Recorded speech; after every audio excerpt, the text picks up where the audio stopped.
આપણે તમામ લોકો જાણીએ છીએ ગયા અઠવાડિયે ઉત્તર ગુજરાતમાં ધોધમાર વરસાદ પડ્યો. ખાસ કરીને પાટણના એકાદ તાલુકાના અને બનાસકાંઠાના 3 તાલુકામાં જળબંબાકારની સ્થિતિ સર્જાઈ. આ 13 સપ્ટેમ્બરના દ્રશ્યો છે. હજુ પણ બનાસકાંઠાના વાવ, થરાદ અને ભાભર આ 3 પૈકીના તાલુકાઓમાં કેટલાક ગામડા એવા છે જ્યાં જળમગ્ન થયેલા છે. ખેતરોમાં હજુ પણ પાણી નથી ઉતર્યા, ગામમાં હજુ પણ પાણી ભરાયા છે. દર્દ અને દુઃખ એ વાતનું છે કે આના કારણે જમીનનો પાક તો ધોવાયો, જમીન ઉપર ઉગેલો મોલ તો ધોવાયો, પણ ખારાશનું પ્રમાણ પણ વધ્યું છે. ભૂગર્ભ જળ અને વરસાદનું જળ ભેગું થયું છે, સાથે જ ખારાશ ઉપર આવી છે. એટલે ખેડૂતની જમીન ઘણી બગડી છે. ખેડૂત બરબાદ થયો છે, બરબાદ, તબાહ થઈ ચૂક્યો છે. આ વિસ્તારનો ખેડૂત તબાહ થઈ ચૂક્યો છે. અનેક કારણો હોઈ શકે.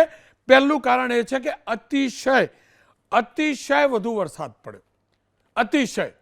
બીજું કારણ એ છે પાણીનો પ્રોપર નિકાલ ન થયો, અને કદાચ એ જ કારણ છે વરસાદ રોકાયાના 1 અઠવાડિયા બાદ પણ હજુ પણ ઘણા ગામની અંદર પાણી ભરાયેલા છે, ખેતરોમાં ભરાયેલા છે.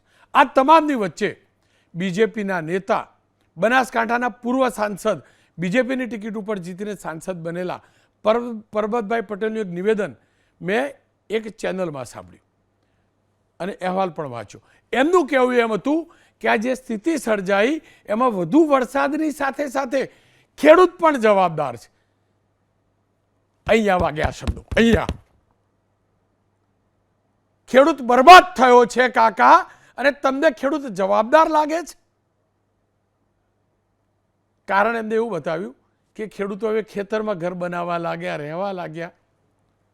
મેં એમની સાથે આજે વાત કરી છે, એમને સમજવાનો પ્રયાસ કર્યો છે, શાંતિથી સમજવાનો પ્રયાસ કર્યો છે. પહેલા એ જોઈ લઈએ. પરબતભાઈ, કોઈ મીડિયામાં તમારો ઇન્ટરવ્યૂ મેં જોયો અને વાંચ્યો પણ ખરો. તમે એવું કહેતા જણાયા કે બનાસકાંઠામાં જે પૂર આવ્યું તેનું પ્રત્યક્ષ કે પરોક્ષ રીતે ક્યાંક ના ક્યાંક કારણ ખેડૂતો છે, ખેડૂતોના મકાનો છે, અથવા વાડીની અંદર બનેલા ઓરડીઓ છે. કેમ તમને એવું લાગે છે? શું કારણ? કુદરતી હોનારત છે. આ વખતે વાવ, થરાદ, સોઈગામ, ભાભર, આ બધા જ તાલુકાના બધા જ ગામોમાં ખૂબ વરસાદી વિનાશ વેર્યો છે. બધા જ ગામોમાં પાણી ભરાયેલું છે. ગામ કરતાં પણ વધારે મૂળતો અમે 95% લોકો ખેતરોમાં વસવાટ કરતા હતા નર્મદા આવ્યા પછી. અને ખેતરોમાં વસવાટ કરવાને લીધે આવી ક્યારેય કલ્પના ન હોય કે આટલો વરસાદ આવશે, પણ ખેતરોમાં રહેણાંક ચાલુ કર્યા. અત્યારે પહેલાં એક ગામની ચિંતા રહેતી કે ગામમાં પાણી ના આવે, ગામમાં પણ કોઈ ડૂબે નહીં. અત્યારે ખેતર એટલો ગામ જે કુદરતી વેણ હતા એ મેં ક્યાંક ને ક્યાંક બંધ કર્યા છે. આજે આ પરિસ્થિતિ થઈ. 1977માં આના કરતાં વધારે ફ્લડ હતું.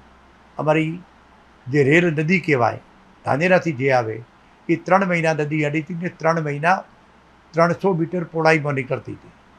છતાં નદી ઉપરના ગામોને જ તકલીફ હતી, બાકીના કોઈ ગામોને કોઈ તકલીફ નથી. હું એવું કહેતો કે મારે ત્યાં 25 ઇંચ વરસાદ પડે તો પણ અમે બીજે દિવસ કોરા થઈ જતા હતા, કે કુદરતી સ્ત્રોતોને લીધે પાણી જમીન ચૂસી જતી હતી. અત્યારે પાણીમાં જે વોટર લોગિંગને લીધે તળ એટલો ઊંચો આવી ગયા છે, કોઈ પણ ગામમાં ક્ષમતા પાણી ચૂસવાની છે નહીં તળમાં, જેથી કરીને પાણી જમીનમાં ઉતરતું એટલે મારે વધારેમાં વધારે ભોગ બનવું પડ્યું હોય તો વોટર લોગિંગને લીધે. અને ક્યાંક અમારી પણ તકલીફો હશે. અમારી તકલીફો એટલે કે કુદરતી વેણ અમે બંધ કર્યા. હું મિત્રો મારા ગામની વાત કરું તો મારા ગામમાં વર્ષોથી મારા ખેતરમાંથી જ પાણી નીકળે છે. હું જો એ રસ્તો બંધ કરું તો પાણી ક્યાં જાય? મારે સમજવું પડે કે મારા ગામનું પાણી આજે નહીં આવે, ગમે ત્યારે આવશે. એ રહીને મારે મારું વેણ ખુલ્લું રાખવું પડે. મોટાભાગના લોકોએ ક્યાંક 1-2 જણને લીધે મારું ગામ આખું પાણીમાં, ખેતરો આગળના ભરાઈ ગયેલા હોય. કુદરતી વેણમાં પાણી અમારું રેલ નદીમાં જતું, આગળના ખેતરોમાં થઈને આગળ થઈને છેક રણ સુધી પાણી પહોંચી જતું. તો પરબતભાઈ, તમે એમ કહેવા માગો છો કે ખેડૂતોએ ખેતરની અંદર, વાડીની અંદર જે ઓરડી બનાવી કે નાના મોટા મકાનો બનાવ્યા તેના કારણે પાણી રોકાયું અને એના કારણે પૂર આવ્યું, અથવા તો પૂર પાછળનું એક કારણ એ પણ હતું. તમે એમ પણ કહેવા માગો છો કે પાણીનો નિકાલ નથી થતો એ પાછળનું કારણ ખેતરોમાં બનેલા ખેડૂતોના નિર્માણ છે. તમે આ બધાની પાછળ એને જવાબદાર માનો છો? એવું માનું ને, એવું જ કહેવા માગો છો ને કે મારું મિસઅન્ડરસ્ટેન્ડિંગ નથી ને, એવું જ કહેવા માગો છો ને તમે? હું એટલા માટે કહું કે કુદરતી સ્ત્રોત જો ચાલુ રહ્યો હોત તો પાણી નીકળી જ હોત. અત્યારે ખેતરોમાં પાણી ભરો ક્યાંક ભાગ્યે જ ભરાતું હતું, બધા ખેતરો ભરાયેલા નહોતા ને. અત્યારે સુઈગામથી લાખણી સુધી નીકળીએ ને હેલિકોપ્ટરથી જોઈએ તો આખો દરિયો આપણને ભરેલો લાગે. એટલે જે છે કે અમે ખેતરોમાં વસવાટ ચાલુ કર્યા. પહેલાં ખેતરોમાં વસવાટ નહોતા, જેને લીધે કરીને ખેતર સમતળ કર્યા, ક્યાંક ક્યાંક અમે આડા બંધા બાંધી નાખ્યા. આ બધું જ છે. એના માટે કુદરત જે હોનારત સર્જે, કોઈ આ માનવ સર્જિત હોનારત નથી, પણ ક્યાંક ક્યાંક માનવ સર્જિત એટલે કહું કે અમે કુદરતી વેણ બંધ કર્યો, એને લીધે આવું મિત્રો ક્યાંક થયું છે. પરબતભાઈ, તમને ખેડૂતોના ખેતરની અંદર નાની મોટી ઓરડીઓ દેખાઈ, એનાથી પાણી રોકાતું દેખાયું, તો કાકા બનાસકાંઠાની અંદર હાઈવે બન્યો, દુનિયાભરના રોડ બન્યા ઊંચા ઊંચા, કેનાલો બની, આ બધાથી પાણી નહીં રોકાતું હોય? એનાથી પાણી નહીં રોકાતું હોય? ખેડૂતના ખેતરનાથી પાણી રોકાય છે તો આ બધા નિર્માણો થયા એનાથી પાણી નહીં રોકાતું હોય? આ કેનાલોને લીધે મિત્રો ક્યાંક પાણી રોકાય. કેનાલોને લીધે, કેનાલ બાંધવાને લીધે અમારે નાગલા દોડગામ ખાનપુરનું પાણી છે એ કેનાલને લીધે અટકેલું. ગામ પણ આખું રકાબી જેવું, જેથી કરીને ગામ બારે પાણી નીકળતું નહોતું. પણ પાણી જે નર્મદાને લીધે, સતત અમારા વેણને લીધે વોટર લોગિંગ એટલું થયું છે કે સીપેજ બિલકુલ જમીનમાં થતું નથી. એટલે નર્મદા થકી એટલે જો જે કાયમી અમારે પાણી આપવામાં આવે છે, ઠીક રાજસ્થાનમાં પીવાનું પાણી નર્મદા કેનાલ થકી પૂરું પાડવામાં આવે છે. એટલે મેઇન કેનાલ જે છે ત્યાં જો પાઇપલાઇન નાખીને ચોમાસું કેનાલ બંધ કરી દેવામાં આવે. જો 1 મહિનો કેનાલ બંધ રહે તો અમારું લેવલ 4 ફૂટ નીચે ઉતરી જાય. એટલે જો પાણી ખેતી માટે, પીવા માટે ચાલુ રાખવું જોઈએ, પણ ખેતી માટેનું પાણી કેનાલથી મળે ને પીવાનું પાણી સતત જે ચાલુ રાખવા હતા. છેક 2008માં કેનાલ ચાલુ થઈ, ત્યાંથી એક વખત જ મેં મેઇન કેનાલ બંધ કરી છે, બાકી સતત ચાલુ રહે છે, જેથી કરીને પાણીમાં ખૂબ રિચાર્જ થઈને તળ ઊંચો આવી ગયો છે.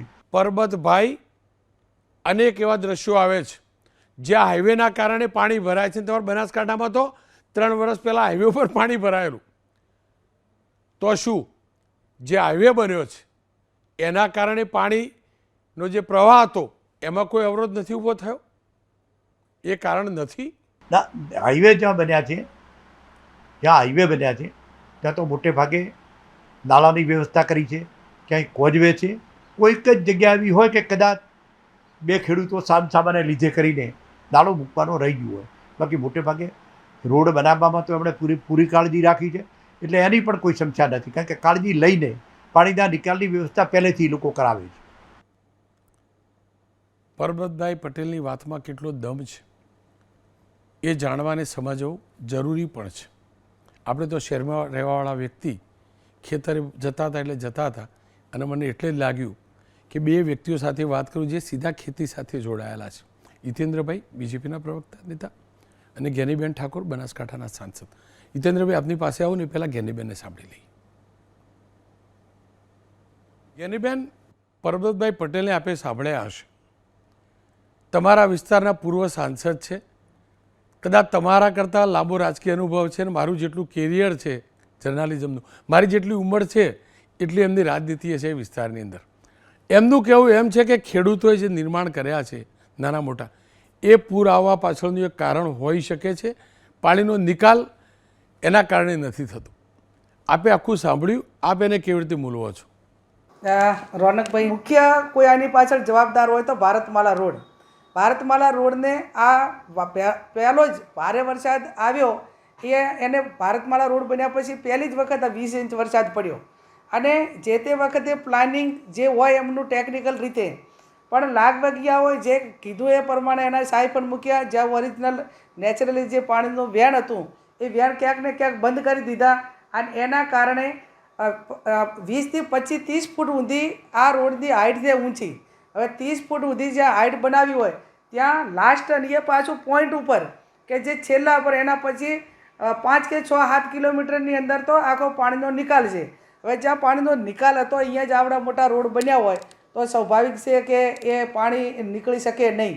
એટલે એની પાછળ કોઈ જે મુખ્ય જવાબદાર હોય તો આડેધડ ખનન, ભારતમાલા રોડની જે હાઇટ જે બનાવી અને નેચરલી વેણ જે હતું એ રોકી રાખ્યું, એની નીચે સાય પણ મૂકવાના હતા એ ન મૂક્યા. નર્મદાની કેનાલો, તો જ્યાં નર્મદાની કેનાલ આડી આવતી હતી ને પાણી રોકતી હતી ત્યાં સાય પણ ન બનાવ્યા, એમને આમો આડો બંધ બનાવ્યો. એટલે તમે ખેડૂતોને કોઈ પણ રાજકીય આગેવાનો હોય કે કદાચ પરબતભાઈ તો આપણા વડીલ છે, પણ ખેડૂતો જવાબદાર કરતાં તો અનેક ગણું વહીવટીતંત્ર આની પાછળ જવાબદાર છે ને એમનો ભ્રષ્ટાચાર જવાબદાર છે. તમે બોરી બંચા માટે બનાવ્યા, તમે જળસંચય કર્યું તો જળસંચય તો ક્યાંય થયું જ નહીં, એ તો પાણી બધું રણમાં જાય છે. એને બદલે જો કાંઈક એવી બનાસકાંઠાની અંદર એક એવી મજબૂત કોઈ મોટો ડેમ બનાવ્યો હોત અને ત્યાં જમીન પણ આયાત છે, અનેક વખત અમે રજૂઆત કરી છે, પણ ના, એમને તો જળસંચયમાં રસ છે, કૂવા રિચાર્જ કરવામાં રસ છે, બોરી બંધમાં રસ છે, અને ભારતમાલા રોડમાં એમના મળતા કોન્ટ્રાક્ટરોને કોન્ટ્રાક્ટર મળે તો એ તળાવોની માટી આડેધડ ખનન કરીને કોઈ પણ નિયમ વગર એ નાખે અને તળાવો બધે ફૂટે ને એ પાણી ખારું ખેડૂતોનામાં જાય. એટલે કોઈ મુખ્ય જવાબદાર હોય તો એ વહીવટીતંત્ર છે, અને વહીવટીતંત્ર પાછળ જે તે વખતે આડેધડ એમના ઉપર કોઈ કંટ્રોલિંગ કે વહીવટી રીતે રેખદેખ રાખવામાં આવી નથી. જ્ઞાનીબેન, જો પરબતભાઈ સ્પષ્ટ કહે છે, માત્ર ખેતરના શેઢાની વાત નથી કરતા કે વાડીની અંદર લોકો ઘર બનાવી દીધા, રહેવા ગયા, વાડીઓમાં વસવાટ કરી દીધો, એ જવાબદાર છે. જ્યારે મેં પૂછ્યું હાઈવેવાળું, તમે એ પણ સાંભળ્યું હશે, તો એમનું કહેવું છે ના, એનું તો પ્રોપર પ્લાનિંગ થયું છે. હાઈવેના કારણે, રોડના કારણે પાણી નથી રોકાતું, પાણી ખેડૂતોએ જે નિર્માણ કર્યા એના કારણે રોકાય છે. તો ખેડૂતોએ ખરેખર એવું કંઈક નિર્માણ કર્યા છે કે જેના કારણે પાણી રોકાય? ગઈકાલે જ અમારા પ્રદેશ પ્રમુખ અમિત ચાવડા સાહેબ ત્યાં દોડગામ ને નાગલા ને બધા ગામોની મુલાકાતે હતા, તો ત્યાંના લોકોએ એવી રજૂઆત કરી અમારી પાસે કે પહેલાં સરકારે અમને એવું કીધું કે તમે ખેતરોમાં રહેવા જતા રહો અને પછી તમને વ્યવસ્થિત અલગથી ગામતળ નીમ કરી આપવામાં આવશે અને આ પાણીનો કાયમી નિકાલ કરવામાં આવશે. એટલે બિચારા ખેડૂતો, ગામ આખું પાણીથી ભરેલું છે, એકે વખત એનો નિકાલ જ નથી થયો, તો હવે ગામમાં રહેવા માટેની જગ્યા નથી તો પછી ક્યાં જાય? ખેતરમાં જ રહે ને. અને ખેતરમાં તો કેટલા કદાચ એને પતરા નાખીને કે નાના મોટું મકાન બનાવ્યું હોય, હવે એ મકાનો જે છે એનું આખું ખેતર જ 2 કે 3 કે 4 ફૂટ પાણી ત્યાં થતું હોય તો પછી એને ભરતી કરીને 1 કે 2 ફૂટ કરી હોય, હવે મકાન તો કેવડું બન્યું હોય, અને કદાચ 1000 ફૂટમાં બન્યું હોય કે 1500 ફૂટમાં બન્યું હોય, એનાથી કંઈ મોટું એનો કંઈ ફાર્મ હાઉસ બનાવ્યું હોય કે એના મોટું રેસિડેન્ટ સોસાયટી બનાવી હોય, એને એ રીતનું કોઈ પ્લાનિંગ બંધ એવડી મોટી કંઈ એને ખેડૂતોએ ના કરી હોય, ટેમ્પરરી રહેવા માટેની વ્યવસ્થા કરી હોય, અને એના હિસાબે કાંઈ આવડા મોટા પાણીનું વ્યાણ રોકાય એવું કોઈ માની લેવાની જરૂર મને આ બધે એને કહેવાય ટેકનિકલ રીતે મને લાગતી નથી. એમ મારી સાથે હિતેન્દ્રભાઈ જોડાયા છે. હિતેન્દ્રભાઈ લાંબા સમયથી બનાસકાંઠા ગયો નથી. હું એ જાણું છું સૂકો ભટ્ટ એરિયા હતો, બનાસ ડેરીના કારણે શ્વેત ક્રાંતિ આવી, થોડું ઘણું ઇરિગેશન પણ થયું, હરિત ક્રાંતિ પણ આવી, પણ મને ખબર નથી કે આપણા બનાસકાંઠાના ખેડૂતો કરોડોપતિઓ બની ગયા અને મોટા મોટા મકાનો બનાવી દીધા, ખેતરની અંદર દિવાલો બનાવી દીધી ને પાણી રોકાઈ ગયું.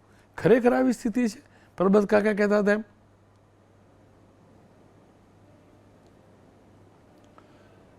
રોનકભાઈ, બનાસકાંઠા કચ્છની ચર્ચા કરીએ, પાટણની ચર્ચા કરીએ ત્યારે એક સમય આપણે એવી ચર્ચા કરતા હતા કે સૂકો ભટ્ટ રણ પ્રદેશ છે, ખેતીથી વાત જવા દો, પીવાના પાણીના પણ વખા હતા. પશુપાલકો 4-4, 5-5, 6-6 મહિના સુધી એ અમદાવાદ, ગાંધીનગર બાજુ, અરવલ્લી, સાબરકાંઠા બાજુ એ વિચરણ કરવું પડતું હતું એમને, અને વરસાદ આવે પછી 15 દિવસે પાછા જતા હતા. આજે સમસ્યા જરા જુદા પ્રકારની થઈ છે. આખા ગુજરાતમાં કચ્છ, બનાસકાંઠા, પાટણમાં સૌથી વધારે વરસાદ પડ્યો છે, અને અપેક્ષા કરતાં 2 ગણો 3 ગણો વરસાદ પડ્યો છે, ઓછા સમયમાં વરસાદ પડ્યો છે. આપણે અમદાવાદના, વડોદરાના, સુરતના, રાજકોટની પણ નિયમિત ચર્ચા કરતા હો છો વોટર લોગિંગની, એટલે પાણી ભરાવાની. અને ત્યારે સામાન્ય રીતે પાણી ભરાવાની કોઈ પણ જગ્યાએ વાત આવે ત્યારે આપણે એવું કહેતા હોઈએ છીએ કે એના જે કુદરતી વહેણ છે, એના વોટર વે છે એ રોકાઈ ગયા છે. એ નદી હોય, એ તળાવ હોય, એ સરોવર હોય, એ ક્યાંક ક્યાંક સીધું દરિયામાં જતું હોય, અથવા પાણીના નિકાલની વ્યવસ્થા રોકાઈ છે એટલે આ પાણી ભર્યું છે. બધા ડિબેટ પ્રવક્તાઓનો અને આપનો, અમારો પોતાનો અને બધાનો એ મત છે કે પાણીને એનો રસ્તો છૂટી ગયો છે. મને લાગે છે કે એના અનેક કારણોમાંનું એક કારણ, જ્ઞાનીબેન પણ સાચી વાત કરતા હતા, પરબત કાકા પણ સાચી વાત કરતા હતા, આપે પણ સાચી વાત કરી કે ભાઈ એ કુદરતી રીતે એના નિકાલની વ્યવસ્થામાં અંતરાય આવે છે. તો ક્યાંક કેનાલના કારણે પણ હશે, ક્યાંક રોડના કારણે, એટલે હાઈવે રોડ છે જે ઊંચા બન્યા છે એના કારણે પણ હશે. એમાં નાણાં મૂકવાની વ્યવસ્થા થઈ છે એ પણ સાચી વાત છે, તેમ છતાં એ પૂરતું સાબિત નહીં થયું હોય એ પણ એટલી હકીકત છે. ભારતમાલા રોડની વાતમાં એવું છે કે કદાચ એની હાઇટ છે એ ખૂબ ઊંચી છે, પણ એની સાથે જોડીએ તો 2017માં પણ આના કરતાં વધારે પૂર આવ્યું હતું. તો ત્યારે ભારતમાલા રોડ નહોતો અને તેમ છતાં પણ આપણે મહિના સુધી 15 દિવસ સુધી આપણે ત્યાં પાણી નહોતું નીકળ્યું એવી સ્થિતિ બની હતી. આ વખતે પણ ભારતમાલા નથી એ વિસ્તારમાં પણ સમી, શંખેશ્વર, હારીજમાં, અરે આ બાજુ સાતલપુર, રાધનપુર, સુઈ, તો જ્યાં ભારતમાલા નથી ત્યાં પણ પાણી ભરાયા છે. એટલે આખી એ સમસ્યાને આપણે ઉકેલની દિશામાં વિચારીએ તો આવનારા દિવસોમાં અહીંયા જે રકાબી જેવો વિસ્તાર છે, હિતેન્દ્રભાઈ જુઓ, ગીડ પણ રકાબી જેવો વિસ્તાર છે આપણો. મારો સવાલ એ નથી હિતેન્દ્રભાઈ, મારો સવાલ આ જ છે, શું મારા ખેડૂતની એ પ્રકારની એક્ટિવિટીના કારણે પાણી ભરાયું? જે પરબત કાકા કહી રહ્યા છે એ પોતે ખેડૂત છે. મારા ખેડૂતે એવા કન્સ્ટ્રક્શનો કરી દીધા કે એટલું બધું પાણી રોકાય? હું માનું છું પાણી નિકાલના નૈસર્ગિક રસ્તા બંધ થયા છે, હકીકત છે. વરસાદ 4 ગણો પડ્યો છે એ હકીકત છે. પણ મારા ખેડૂતનો દોષી ક્યાં હોય સાહેબ? આ તો ના હોય, આવું તો ના હોય સાહેબ, ના હોય. કોઈ તો બોલે ના બોલે ખેડૂત માટે. મન ભાવે ખેડૂત પથ્થર મારીને જવાનો સાહેબ. ખેડૂતે રોક્યું, શું રોક્યું ખેડૂતે? હું રોક્યું કોને? ખેડૂત હું રોકવાનો બિચારો, શું રોકવાનો કોને? ખેડૂતના ઘર બનાવવા સાહેબ, છાપરું બનાવવાના પૈસા નથી અને ફાર્મ હાઉસો બને અમદાવાદમાં. પરબત કાકાને કહો અમદાવાદ આવે ને એટલે પરબત કાકા અમદાવાદ શહેરમાં કેમ પાણી ભરાય છે ને, પરબત કાકા સાયન્ટિફિક રીતે બહુ જાણે. અને ભૂપેન્દ્રભાઈ સાહેબને કહે કે સાહેબ આડેધડ આ બધી ડીપી બને છે ને એના કારણે અમદાવાદમાં પાણી ભરાય. કાકા જાણે છે, પરબત કાકા બહુ સાયન્ટિફિક જાણે છે. એમને કહો ખેડૂતની ચિંતા પછી કરજો, અમદાવાદના બિલ્ડરનું કહી દો, બરાબર? મારા ખેડૂતની ઉપર જ નખવાનું. મારું દર્દ આ જ છે. હું ફરીથી કહું છું, અનેક કારણો છે, પણ મારા ખેડૂતો એવા, ફરીથી કહું છું હિતેન્દ્રભાઈ, મારું એકમાત્ર દર્દ છે, ખેડૂત ઉપર આંગળી ના કરશો. કોઈને અધિકાર નથી, ખેડૂતના દીકરાને પણ નથી, ખુદ ખેડૂતને પણ નથી ખેડૂત ઉપર આંગળી કરો. શું બનાવીને ઊંધા પડી ગયા મારા ખેડૂતો? કોણ શું બનાવ્યું? ઝૂંપડા બનાવ્યા છે, છાપરું બનાવ્યું હશે, મજૂરને રહેવા માટેનું પેલું બનાવ્યું હશે, પોતે રહેવાની એનું અમતું ઘર બનાવ્યું હશે. એનાથી વધુ તો નહીં સાહેબ, એનાથી વધુ તો નહીં કર્યું હોય ને. રોનકભાઈ, તમારી વાત સાચી છે, પણ અનેક કારણોમાંનું એક કારણ એ પણ છે. દાખલા તરીકે સૌથી મોટું કારણ છે એ વિસ્તારમાં જે રણ વિસ્તારની બાજુમાં છે, દરિયા કિનારાની બાજુમાં છે, ત્યાં ખારાશ એટલી બધી અંદર આવી ગઈ છે કે પાણીનું એક ટીપું પણ ઉતરતું નથી. એ સૌથી મોટું કારણ છે. એ રોડ પણ કારણ હશે, એ કેનાલ પણ કારણ હશે અને વ્યક્તિગત દબાણો પણ કારણ હશે. કારણ કે પરબત કાકા બહુ સાચી વાત છે કે મારા પોતાના ગામમાં વ્યક્તિગત કે પરબત કાકા, બીજું પરબત કાકા તો એમ કે હાઈવે તો ઓકે બનેલો, હાઈવેની કોઈ તકલીફ જ નથી, એમાં તો પરફેક્ટ નાળા મુકાયેલા. એ તમે જે કહો છો ને પેલું ઊંચાઈ વાળી ઘેની બેન, તમે કહો એવું નહીં કહેતા. એમાં તો એ ના પાડે પરબત કાકા. પરબત કાકા સાંભળી લેજો, હું એ કાકા કહીને જ બોલાવું, અને આજથી નહીં 15 વર્ષથી 20 વર્ષથી બોલાવું. એમના માટે માન છે, પણ આવું તો ના હોય સાહેબ. વ્યક્તિગત મારા ખેડૂતો અમદાવાદ જેવા કોઈના ફાર્મ હાઉસ ખરા સાહેબ? તાપી નદીમાં રોડ કેટલા ફાર્મ હાઉસ બન્યા ને એના ઉપર કોઈ બોલતું નથી, બરાબર? મહી ઉપર કેટલું બન્યું, પુલ બની ગયા આખા નહીં બોલતું. સાબરમતીમાં પુલ કેટલા બની ગયા કોઈ નહીં બોલતું. કેટલું ખનન થયું નહીં બોલતું. અને મારા ખેડૂતે નાની એમથી વાડીમાં કંઈક ઘર બનાવ્યું હશે તો એના માટે આપણે કંઈ એના કારણે બન્યું સાહેબ? વાહ ભાઈ વાહ. અને હું એટલે પ્રેરિત થયો, મેં કોઈ બીજી ચેનલમાં જોયું એટલે પ્રેરિત થયો પરબત કાકાનું ઇન્ટરવ્યુ કરું. રોનકભાઈ, એક વાત છે કે આખી એ વાતમાં કોઈ એક કારણથી કોઈ મકાન, નાના મકાનથી રોકાતું નથી. પણ એમણે જે વાત કરી કે મારા ગામમાં એક પાણીનો રસ્તો છે, એમાં 2 લોકોએ એ રસ્તા ઉપર જ દબાણ કર્યું અથવા પાડો બાંધ્યો એટલે આખું ગામ ડૂબમક્યું. આવી ઘટનાઓ અનેક જગ્યાએ બની છે. પાણીનો રસ્તો જવા માટેની 50 ફૂટ, 100 ફૂટ કે 150 ફૂટનો રસ્તો હશે અને એ રસ્તામાં કોઈએ મકાન બનાવ્યું હોય, કોઈએ વાડી કરી હોય, એના કરતાં ખેતીની પદ્ધતિ આપ પણ જાણો છો, આપ ખેડૂત પુત્ર છો, તો આખા ગામમાં જુદા જુદા લેવલ હોય છે. અને એક ખેતરમાં એક ખેડૂતમાંથી બીજા ખેતરમાં, બીજા ખેડૂતમાંથી ત્રીજામાંથી ચોથામાં એનાથી ગામ બહાર પાણી નીકળતું હોય છે. હવે ખેડૂતો થોડો બે પાદળે થાય. તમે કીધું કે શ્વેત ક્રાંતિને કારણે બનાસકાંઠાની આજે આપણે જોઈએ છીએ કે સૌથી વધારે દૂધ ઉત્પાદક દેશ બન્યો છે અને થોડી એની સરકારની યોજનાઓને કારણે, પાણીના કારણે, ડ્રીપ ઇરિગેશનના કારણે, પશુપાલનને કારણે ખેડૂત બે પાંદડે પણ થયો છે. તો હવે એ જમીન સમતળ કરે છે. એની વાત બહુ સાચી, કારણ કે મારો અનુભવ છે કે એક ખેતરમાંથી બીજા ખેતરમાં પાણી જતું હતું. હવે સમતળ કરે ત્યારે એ સમતળ જમીનનું ધોવાણ ના થાય એટલે એની જમીન પૂરી થાય ત્યારે પાળો પણ બોધે છે જેસીબીથી. એટલે આવા નાના નાના દબાણો પણ કેટલીક જગ્યાએ કામ આવશે. તમારી વાત સાચી છે કે રોડનું કારણ હું એટલા માટે પરબત કાકા પણ સાચા છે કે ગંડાણા મૂક્યા હશે, પણ એનું જે એનું ગણતરી હશે કે એક કલાકમાં 2 ઇંચ કે 3 ઇંચ વરસાદ પડે અને પાણી જે વોટર લોગિંગ થાય નીકળી શકે, પણ 1 કલાકમાં 10 ઇંચ વરસાદ પડે કે 20 ઇંચ વરસાદ પડે તો એ પાણી ના નીકળે, એનું પણ વોટર લોગિંગ થાય છે. એટલે તમામ બાબતો છોડી અને આપણે આવનારા દિવસોમાં આ બધી જે સમસ્યાઓ તમે ઉજાગર કરી છે એ દિશામાં કેવી રીતે કામ કરી શકાય અને આવનારા દિવસોમાં માન્ય મુખ્યમંત્રીશ્રીએ ત્યાં રોકાઈ અને જે વ્યવસ્થાઓ કરી છે, તો આવનારા દિવસોમાં હાલ જે ખેડૂતોની સમસ્યા છે તો પાકની જે નુકસાની છે, પશુ નુકસાની છે, ઘરવખરીની નુકસાની છે અને જમીન ધોવાણ છે, એ દિશામાં સરકાર કામ કરી રહી છે અને આવનારા દિવસોમાં ફરી સમસ્યા ના થાય એની પણ આપણે ચિંતા કરશું સાથે મળીને. હિતેન્દ્રભાઈ, સાથે મળી પરબત કાકાને મળીશું ને સમજાવીશું બી ખરા. અને હું તો એમના માટે બોલી ગયો તો સોરી કહી દઉં, પણ એમને કેવડાય તમે શબ્દો પાછા કહે છો.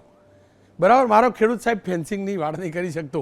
પેલા જંગલી જાનવરો ઘૂસી જાય ને વાડ કરવા માટે એને લોન લેવી પણ સબસિડીવાળું યુનિટ લેવું પડે. બરાબર, તમે એ જાણો હું એ જાણું. એટલે મહેરબાની કરીને ખેડૂતને ના રંજાડશો, આગળ ખેડૂત ઉપર ના કરશો, ચાર આગળ આપણી બાજુ જ આવશે.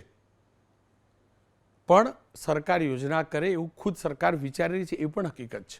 શંકરભાઈ ચૌધરી વિધાનસભાના અધ્યક્ષ છે, વિસ્તારના ધારાસભ્ય પણ છે, એમને સ્પષ્ટ કહ્યું છે ખેડૂતોને જે નુકસાન છે એનું સરકાર ભરપાઈ કરવાનો પ્રયાસ કરશે, પણ પરમેનન્ટ પૂર ન આવે તેવી વ્યવસ્થા પણ કરાશે. આવો સાંભળી લઈ શંકરભાઈએ શું કહ્યું છે હૃદયથી. એમણે કીધું કે આ પાણીના 2015માં પણ આવ્યું હતું. મેં કીધું હા 15માં આવ્યું હતું, કે 17માં આવ્યું હતું. મેં કીધું હા એ પહેલા આવ્યું છે. મેં કીધું હા. તો મને કે આનો કોઈ ઉકેલ ના હોય, આનો તાત્કાલિક ઉકેલ એવો કરવો પડે કે આ નદીઓ પહેલા અહીંથી વહેતી હશે, નદીમાં પહેલા પાણી જતું હશે, પણ ક્યાંક ને ક્યાંક અવરોધ આવ્યો હશે અને પાણીના નીકળે નદી આખી શેક દરિયા સુધી આ રણ સુધી આપણે પહોંચે, તો એની વ્યવસ્થા એના માટે મેં કીધું એમાં તો ખૂબ મોટો ખર્ચો થાય અને આવું આખું આયોજન કરવું પડે. માનનીય મુખ્યમંત્રીશ્રીએ કીધું ખર્ચા આવું ના જોશું, આનો પરમેનન્ટ વ્યવસ્થા કરો, કાયમી ઉકેલ કરો. રોજે રોજ પૂર આવે, રોજે રોજ સમસ્યા આવે, એના કરતાં એનો કાયમી ઉકેલ થાય. શહેરનું અપેક્ષા રાખું સરકાર બનાસકાંઠા માટે પણ પરમેનન્ટ વ્યવસ્થા કરે, એ જ રીતે ગેડ વિસ્તારની અંદર પણ જે સમસ્યા થાય છે સૌરાષ્ટ્રમાં એ પણ વ્યવસ્થા કરે. પરબતભાઈની વાત જે પણ હોય, મારા ખેડૂતનો કોઈ વાંક નથી, કોઈ વાંક નથી. પરબત કાકા, કોઈ વાંક નથી. તમે પણ ખેડૂત છો, તમારો કોઈ વાંક નથી. વાંક તમારો એટલો જ છે તમે આગળ કરી ખેડૂત ઉપર.